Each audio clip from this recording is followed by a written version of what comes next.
দেখুন, আজকে আমরা ডিসি শান্ট জেনারেটরের একটি ট্রিকি প্রবলেম সলভ করব, যেটি বিএল থেরেজার বইয়ের 26.10 নাম্বার এক্সাম্পল। এবং এখানে বলা হয়েছে যে a DC shunt generator has an induced voltage on open circuit of 127 volts.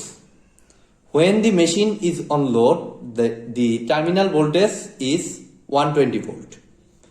Find the load current if the field circuit resistance is 15 ohms and the armature resistance is 0.02 ohm. Ignore armature reaction. তো এই প্রবলেমটা এই কারণে tricky, কারণ এখানে বলা হয়েছে যে ওপেন সার্কিট একটা ভোল্টেজের কথা এবং লোডেড ভোল্টেজের কথা। তো আমরা নর্মালি ডিসি সার্কিটের বেসিক থেকে জানি যে ওপেন সার্কিট ভোল্টেজের ক্ষেত্রে টার্মিনাল ভোল্টেজ যা হয় সোর্স ভোল্টেজ একই হয়, কারণ ভিতরের সার্কিটে কোনো কারেন্ট ফ্লো করে না। এবং সেই থ্রুতেই আমরা তাড়াহুড়ো করে যে কাজটা করি, আমরা ইজিকে 127 ভোল্টই ধরি, কারণ টার্মিনাল ভোল্টেজ আমাদের নো লোডের ক্ষেত্রে 127 ভোল্ট দেয়া আছে, এবং ইজিকেও আমরা 127 ভোল্ট ধরে নেই। এবং এটাই এখানকার মেইন ট্রিক্স। এবং এই ভুলটা করলে আমাদের প্রবলেমটা কিন্তু হবে না, প্রবলেমটা কিন্তু মিলবে না। ঠিক আছে, তো কি কারণে মিলবে না দেখুন। হ্যাঁ, ডিসি সার্কিটের বেসিক অনুযায়ী ঠিক আছে, ইজি আমাদের 127 ভোল্টই হওয়া উচিত, বাট আদৌ কি এটা ওপেন সার্কিট? ওপেন সার্কিট বলতে লোডটা ওপেন করে দিতে বলছে, but ultimately DC shunt generator এই সাইডে তো আমাদের এই শান্ট ব্রাঞ্চটা আছেই, তাহলে কারেন্ট চলাচলের ফুল একটা পাথ কিন্তু আমরা এখানে পেয়ে যাচ্ছে।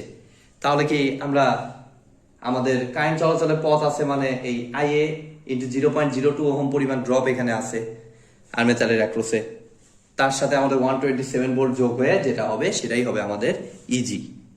ঠিক আছে, এবং সেটা নর্মালি এই যে যদি ইজিটা আমরা 127 ভোল্টই ধরতাম, যদি এটা লাইক মনে করেন ডিসি সিরিজ জেনারেটর হইতো। ডিসি সিরিজ জেনারেটরের ক্ষেত্রে দেখুন আমাদের আর্মেচার রেজিস্ট্যান্স এটা যদি ধরি আর সিরিজ ফিল্ড আমি দিলাম এবং এইদিকে আমাদের লোড, তো ওপেন সার্কিট যেহেতু বলছে এর ভিতরে কোনো কারেন্ট নাই, মানে আইএ 0, তাহলে এই রেজিস্ট্যান্স গুলোর মধ্যে ড্রপও শূন্য। আলটিমেটলি এটা 127 ভোল্ট, মানে ইজিটা 127 ভোল্ট হবে। এবং সেটা শুধুমাত্র ডিসি সিরিজ জেনারেটরের ক্ষেত্রে প্রযোজ্য, অন্য কোনো জেনারেটরের ক্ষেত্রে কিন্তু প্রযোজ্য না, কারণ এখানে কিন্তু কারেন্ট চলাচলে ক্লিয়ারলি আমরা দেখতে পাচ্ছি একটা পথ আছে। ঠিক আছে, তাহলে আমরা যদি এখন একটু ক্যালকুলেশন করি, এখানে যদি একটু ক্যালকুলেশন করি, প্রথমত আমি নো লোড যেহেতু প্রথমে বলছে, আমি নো লোডের ক্ষেত্রে যদি হিসেব করি, প্রথমে আমাদের দেখুন আইএ কারেন্ট যা হবে আইএসএইচ কারেন্ট একই হবে, অর্থাৎ ISH is equal to IA is equal to কত হবে আমাদের, দেখুন এই জায়গায় টার্মিনাল ভোল্টেজ জানা আছে আমাদের 127 ভোল্ট ডিভাইডেড বাই আমাদের রেজিস্ট্যান্স কত 15 ওহম, যেটা আমরা যদি হিসাব করি আমাদের কত আসে 127 ডিভাইডেড বাই 15,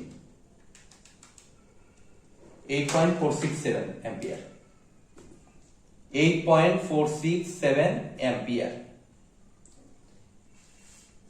তাহলে আইএও তাই, তাহলে আমরা ইজিটা কত পাচ্ছি দেখুন, সিম্পলি আমি ইজিটা কিন্তু পেয়ে যাচ্ছি কত 127 ভোল্ট আছেই, তার সাথে আমাদের আইএ কারেন্ট হচ্ছে 8.467 ইনটু রেজিস্ট্যান্সটা কত, আর্মেচার রেজিস্ট্যান্স 0.02 গুণ হয়ে যতটুকু পাবো আমাদের ততটুকুই হবে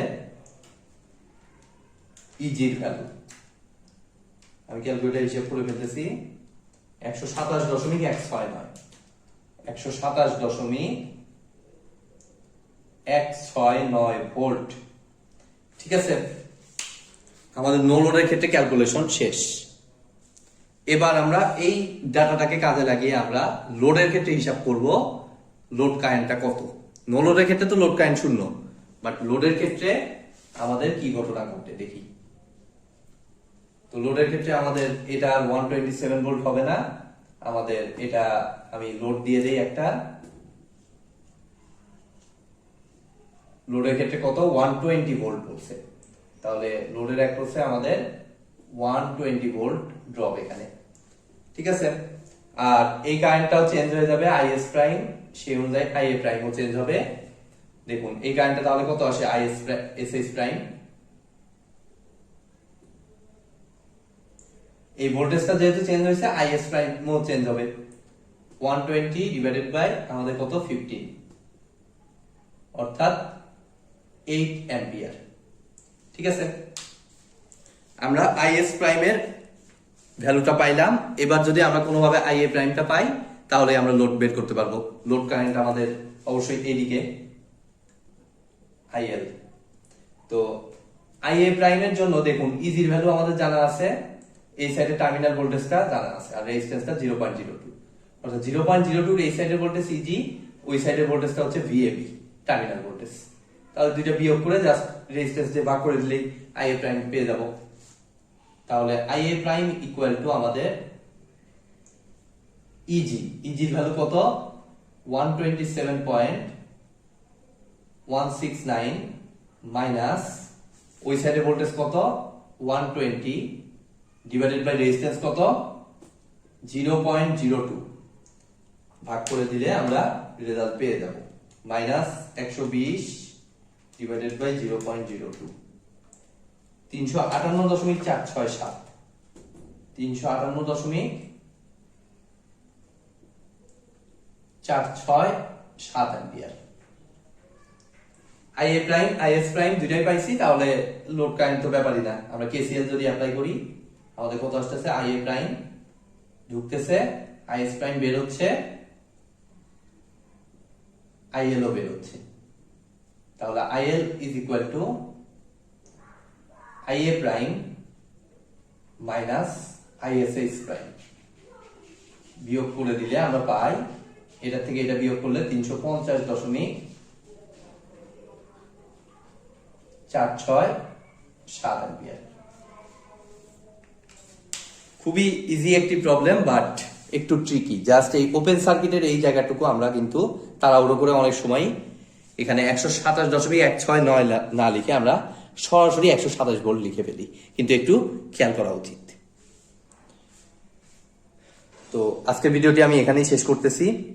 ভিডিওটি যদি ভালো লেগে থাকে অবশ্যই ভিডিওতে একটি লাইক দিবেন, বন্ধুদের সাথে বেশি বেশি শেয়ার করবেন, আর চ্যানেলে নতুন হয়ে থাকলে অবশ্যই চ্যানেলটি সাবস্ক্রাইব করবেন। ধন্যবাদ।